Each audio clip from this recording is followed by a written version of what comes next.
Have you thought about the extra costs? How much transfer duty are you paying on your property purchase in South Africa? Yeah, so if you haven't watched this channel before, it's GillT. It's all about property, it's all about Cape Town, it's all about South Africa, and it's a little bit of fun. Let's get to it, guys, and let's talk about this.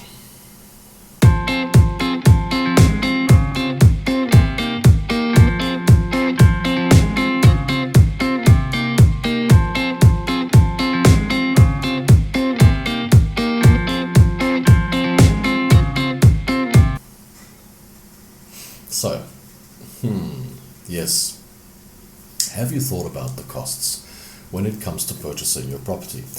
Now, one of the big things I find is a lot of real estate agents, property practitioners, as I've discussed before, don't tell their clients or don't mention to their clients that there are extra costs involved on a purchase, and that being transfer duty. And transfer duty, just by the way, is not discountable. And transfer duty is broken up into a number of things here.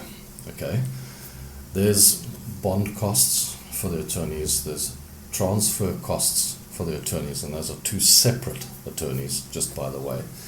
And then there's the transfer duty, which goes to the South African Revenue Services.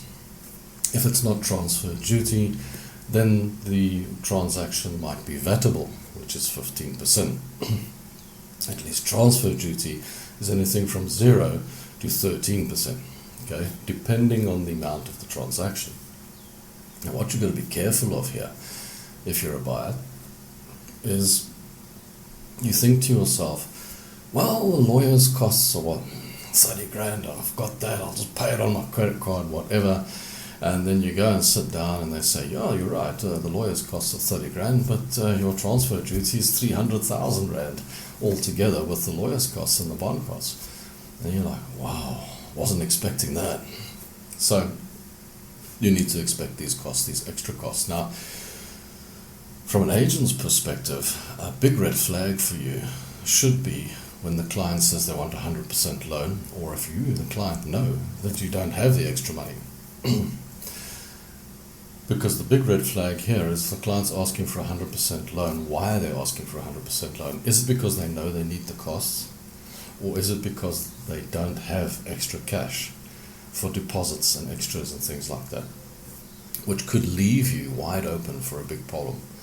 Because you sign all those contracts, you get everything done, and then you can't pay the transfer costs. Because you cannot borrow the transfer costs. Those cannot come out of the loan. And if you try and take an extra loan to pay those transfer costs, then you re-rate yourself and the bank can reject your entire loan anyway. So you have to know this upfront. So the good news is, for the first R1 million that you spend, there ain't no transfer costs, so you're good. So if you're buying cheap, you're on the good, okay? But it gets exponentially higher because your bill for a 2 million rand purchase is around 100,000 rand. But here's the thing, your bill for a 3.5 million rand purchase is close to 300,000 rand. Now that's a lot of money.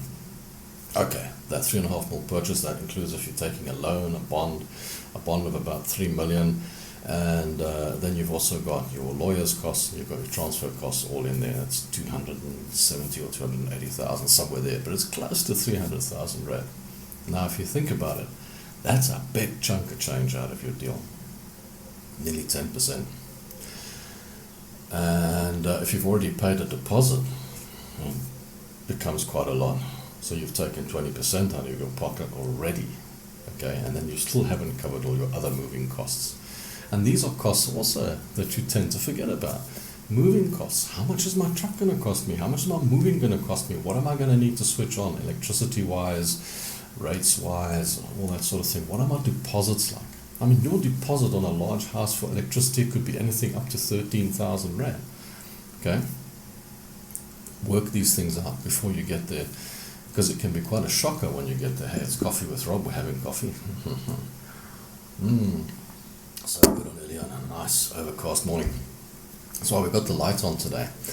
I'm thinking of doing something with the background so it looks a little bit better, but I'll see about that. It looks fine for now. There's nothing behind me.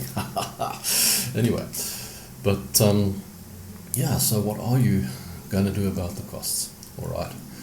So I just thought I'd let you guys know, don't forget to calculate. And there's little calculators out there that will help you. You don't have to know the formulas. The formulas are easy though. But as a buyer, as an agent, as whatever, there's little formulas that most of the conveyancers or the bigger conveyancers will actually give you an app even. And it'll calculate all of that for you, all your costs, everything. And for the seller, all your brokerages to the agent. As a seller, the only thing you've got to pay is the brokerage to the agent and the COCs for your house. Certificates of compliance, you need those, right?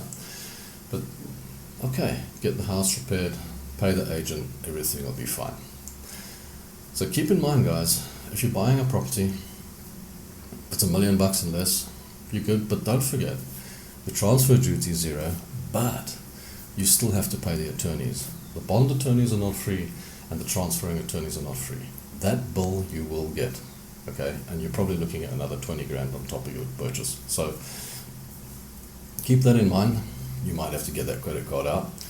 And but for those of you that are buying like 1.5, 2 million, 3 million, 4 million, 20 million, you got some serious costs on the side. Keep it in mind. You're going to need a big chunk of change out of your pocket to pay for that, because it has to be paid for out of your pocket. All right, guys. So that's it for today. Just thought I'd remind you about that. Thanks for watching. Don't forget to like, comment and subscribe. And don't forget to like the Facebook page, follow me on Instagram. Pop down to my description and go and get the Millionaire Real Estate Agent. What a book. It's really going to help you if you're in real estate. And there's another book there, Shift, that tells you what to do when things are bad, like pandemics come along. Anyway, with that said, till next time, guys, it's GillT. Thanks for watching.